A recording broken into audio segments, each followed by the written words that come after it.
अस्सलाम वालेकुम। ये आज हमारा जो लेक्चर होगा ये 4th लेक्चर होगा जो हम ऑनलाइन ले रहे हैं। तो इस लेक्चर में जो चीज़ें हम डिस्कस करेंगे ये आउटलाइंस दी हुई हैं, इनमें से अक्सर चीज़ें हम डिस्कस कर चुके हैं और जो आज चीज़ें हम डिस्कस करेंगे वो एक्सेलरेशन होगा। एक्सेलरेशन कैसे प्रोड्यूस होता है या एक्सेलरेशन की डायरेक्शन क्या होगी और इसके यूनिट्स क्या होंगे, इसको हम इसके डायमेंशन कैसे लिख सकते हैं और उसके बाद हम मोशन डायग्राम के बारे में डिस्कस करेंगे।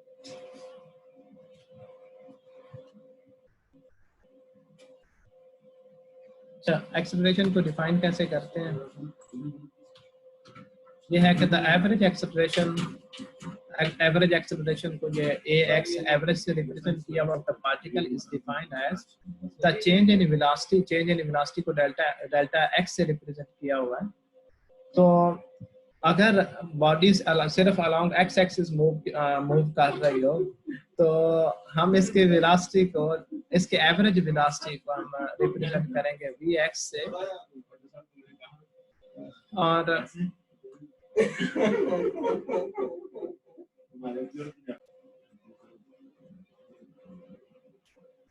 अच्छा बेटा वापस आता हूँ। आपको उम्मीद है कि आवाज सही आ रही होगी, ठीक है? तो हम एक्सेलरेशन को डिफाइन कर रहे थे। एक्सेलरेशन क्या चीज है? The average acceleration of the particle is defined as the change in velocity को डेल्टा v से रिप्रेजेंट किया हुआ है divided by the time interval delta t during which that change occurs. इसको हम मैथमेटिकली कैसे लिख सकते हैं?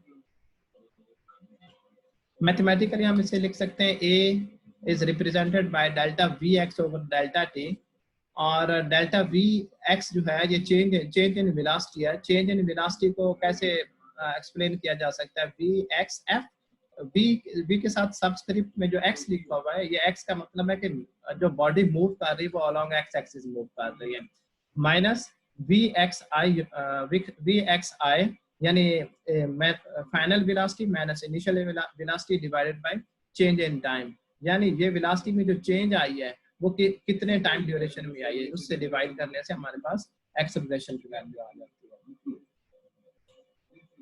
अच्छा, जो डायमेंशन है एक्सेलरेशन की वो lt माइनस 2 है और इसकी यूनिट मीटर पर सेकंड स्क्वायर है। अच्छा, ये आगे इस स्लाइड में फिगर दी हुई है एक, उसमें उस फिगर में क्या क्या क्या चीजें हैं, क्या क्या हम डिस्कस करेंगे। उसमें ये है कि एक car along x axis move कर रही है। A car modeled as a particle, इस कार को हम पार्टिकल कहेंगे which is moving along the x-axis from a point to b, has a velocity vxi at initial time and velocity vxf at final time। और जो second figure है B, इसमें क्या show किया गया है? वेलोसिटी टाइम ग्राफ ये show किया गया रेड ब्राउन लाइन में। ये जो लाइन है for the particle moving in the straight line, जो उस पार्टिकल के लिए जो एक सीधी लाइन में मूव करता है, ठीक है? तो हम इसमें देखेंगे कि जो इस कार की जो वेलोसिटी है at time t I which is v x I से इसको रिप्रेजेंट किया गया है, ठीक है, एट पॉइंट ए। और जब ये कार पहुंच जाती है at time T F final time पे वी एक्स एफ पॉइंट के ऊपर, तो इस सॉरी टी बी पॉइंट के ऊपर, तो इसकी वेलोसिटी वी एक्स एफ होगी, ठीक है?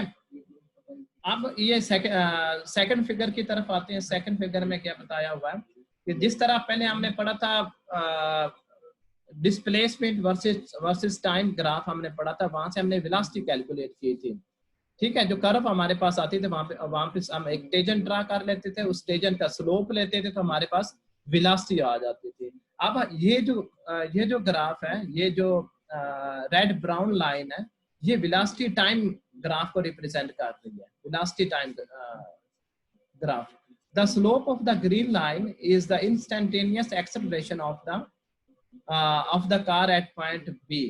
तो इसके बाद ये जो ग्रीन लाइन है, ग्रीन लाइन रिप्रेजेंट कर रही है कि बी पॉइंट के ऊपर इंस्टेंटेनियस वेलोसिटी क्या होगी, ठीक है?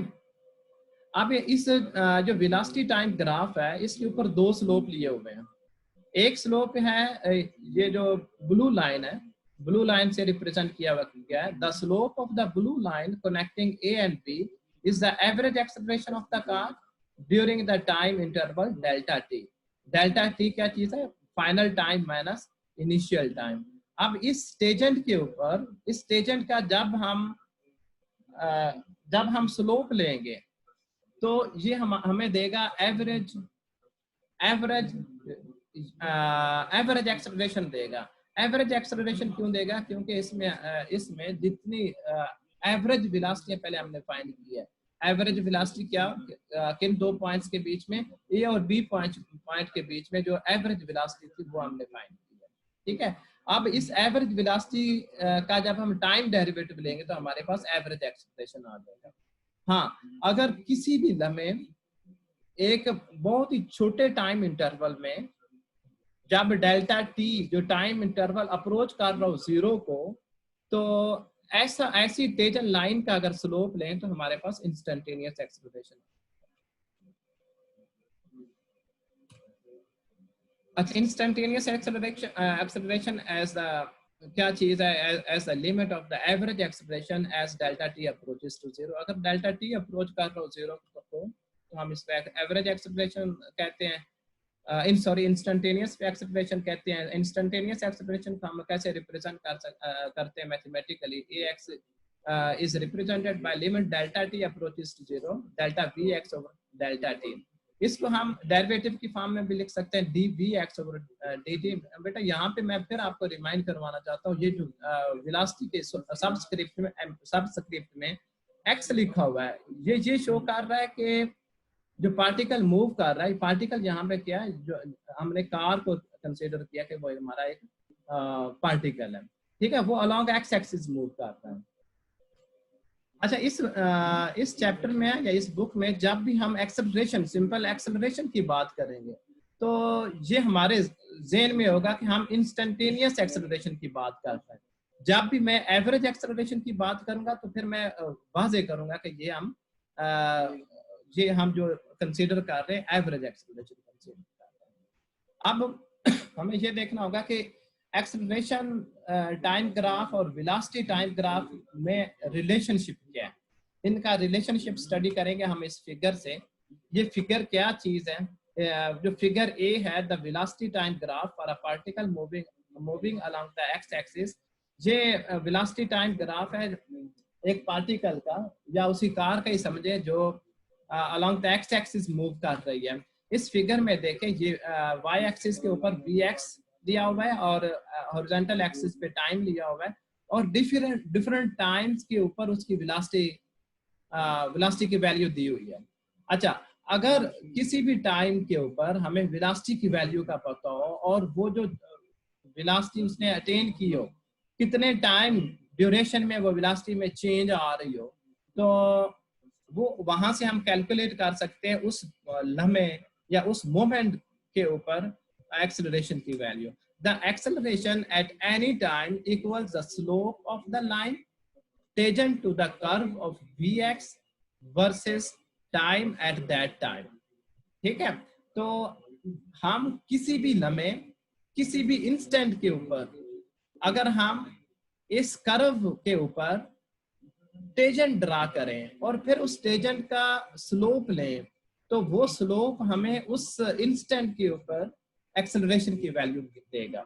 ये जो सेकंड ग्राफ है, सेकंड ग्राफ में ये शो किया हुआ है कि टाइम टी ए के ऊपर एक्सेलरेशन की वैल्यू ली हुई है, टाइम टी बी के ऊपर एक्सेलरेशन की वैल्यू ली हुई है और फिर ये टाइम टी सी के ऊपर एक्सेलरेशन की वैल्यू ली हुई है।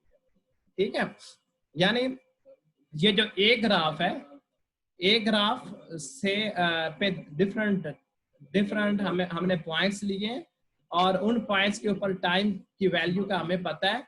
इन पॉइंट्स के ऊपर हम टेंजेंट ड्रा करेंगे, टेंजेंट का हम स्लोप लेंगे तो हमारे पास instantaneous acceleration at this points आ जाएगा। जहां पे अगर हम देखें इस फिगर ए में जब हम स्टार्ट करते हैं टाइम, हमारी कर्व जहां से स्टार्ट हो रही है तो हम देख रहे हैं कि वेलोसिटी की वैल्यू बढ़ रही है। जब वेलोसिटी की वैल्यू बढ़ रही होती है टाइम के साथ साथ, तो हम कहते हैं कि ये हमें पॉजिटिव एक्सेलरेशन देगा। ठीक है।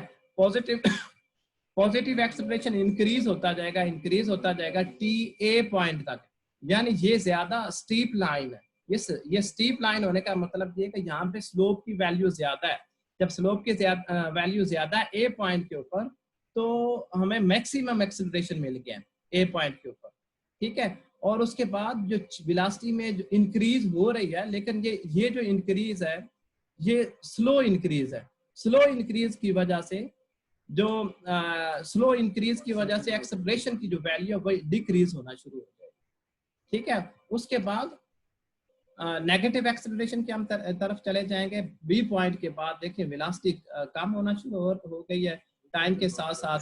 जब वेलोसिटी की वैल्यू कम होगी तो हम इसे डी एक्सेलरेट कहेंगे। हम कहेंगे कि वेलोसिटी इस पार्टिकल जो है ये स्लो डाउन होना शुरू हो गया, ठीक है। तो इस तरह हमारे पास हमने तीन डिफरेंट पॉइंट्स के ऊपर इंस्टेंटेनियस एक्सेलरेशन की वैल्यू फाइंड की, फिर उन पॉइंट्स को ज्वाइन करने से हमारे पास ये कर्व आएगा, ठीक है। तो बी जो ग्राफ है ये क्या रिप्रेजेंट कर रहा है? The instantaneous acceleration can be obtained from the velocity time graph, जो कि ये ऑब्टेन किया गया है। अच्छा, नेक्स्ट है कि जब when the object's velocity and acceleration, ये हमने इसमें इस स्लाइड के ऊपर ये बताना है कि एक्सेलरेशन पॉजिटिव कब होगा और एक्सेलरेशन नेगेटिव कब होगा। When the object's velocity and acceleration are in the same direction, the object is speeding up. इसका मतलब ये होगा कि ऑब्जेक्ट की जो वेलोसिटी है वो बढ़ रही है, that is we will have the positive acceleration. और इसी तरह when the object's velocity and acceleration are in opposite direction, the object is slowing down, that is negative acceleration. ये कुछ बच्चे अभी ज्वाइन कर रहे हैं। और उसके बाद ये है कि फोर्स का एक्सेलरेशन के साथ क्या रिलेशन है। The force on an object is proportional to the acceleration of the object. F ये मैथमेटिकली शो किया हुआ है, F X is directly proportional to A X. This proportionality indicates that acceleration is caused by the force.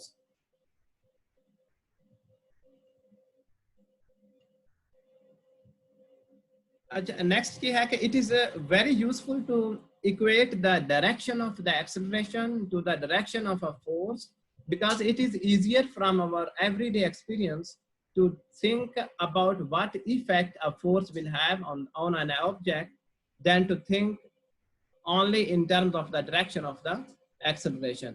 इसके बाद जो बात मैंने पहले आपसे की कि अब के बाद जब भी हम एक्सेलरेशन की बात किया करेंगे तो हम इंस्टेंटेनियस एक्सेलरेशन की बात करेंगे। अगर मुझे एवरेज एक्सेलरेशन के मेरा बताना मकसूद हुआ जहाँ पे, तो मैं वहाँ पे एडजेक्टिव एवरेज लाजमी यूज किया करूँगा, ठीक है।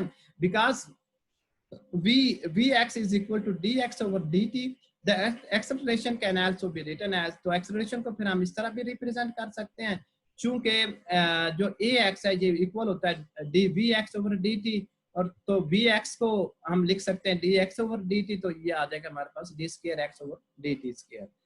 That is, in one dimensional motion the acceleration equals the second derivative of x with respect to time. इसके बाद ये एक एग्जांपल दी हुई है, एग्जांपल 2.6, तो इस एग्जांपल को आपने देख लेना है। अगर इसकी मैं कोई ये सॉल्व की हुई है, अगर कोई परेशानी हो तो आपने मुझसे डिस्कस कर सकते। इसके बाद है मोशन डायग्राम्स। तो ये तीन तरह की डायग्राम्स बताई हुई हैं। इस डायग्राम्स में क्या बताया? Motion diagrams of a car moving along a straight roadway in a single direction. The velocity at each instant is indicated by red arrow and the constant acceleration is indicated by a purple arrow. तो जो first diagram है, ए diagram है, this car moves at constant velocity, ये constant velocity के साथ move कर रही है। ये एरो की जो लंबाई है, एरो की जो लेंथ है, ये बता रही है कि वेलोसिटी में चेंज कैसे आ रही है। ये फर्स्ट फिगर ए में आप देखें कि एरो की जो लंबाई है वो एक जितनी है, ये शो कर रही है कि इसकी जो वेलोसिटी है वो कांस्टेंट है, तो एक्सेलरेशन इस केस में 0 होगा। तो सेकंड केस देखते हैं कि इस केस में जो पहला एरो है इसकी लंबाई कम है, सेकंड की उससे ज्यादा, थर्ड की उससे ज्यादा, फोर्थ की उससे ज्यादा, और जो फिफ्थ है उसकी लंबाई उससे ज्यादा है। जो ये शो कर रही है कि ये जो पार्टिकल है, ये पार्टिकल यहाँ पे कार है, ये स्पीड अप हो रहा है, इसकी वेलोसिटी बढ़ रही है। अगर इसकी वेलोसिटी बढ़ रही है तो पॉजिटिव एक्सेलरेशन प्रोड्यूस होगा। तो पॉजिटिव एक्सेलरेशन ये बताया होगा कि इसके इसमें कांस्टेंट एक्सेलरेशन प्रोड्यूस होगा, क्योंकि वेलोसिटी में जो चेंज आ रही है विद रिस्पेक्ट टू टाइम वो एक तसलसल के साथ आ रही है, एक जितनी चेंज आ रही है एक खास लम्हे में, तो इसलिए जो एक्सेलरेशन है वो कांस्टेंट एक्सेलरेशन है। अच्छा, थर्ड फिगर देखते हैं। This car has a constant acceleration in the direction opposite its velocity, यानी इसे हम डी एक्सेलरेशन भी कहते हैं, नेगेटिव उल्टी डायरेक्शन में वेलोसिटी और जो एक्सेलरेशन है एक दूसरे के अपोजिट डायरेक्शन में। तो इस फिगर में देखें जो रेड एरो है ये फर्स्ट एरो, ये रिप्रेजेंट इसके मैग्नीट्यूड बता रहे हैं वेलोसिटी की। तो जो जो टाइम गुजरता जा रहा है तो टाइम गुजरने के साथ इस एरो की जो लंबाई है इसकी मैग्नीट्यूड कम हो रही है।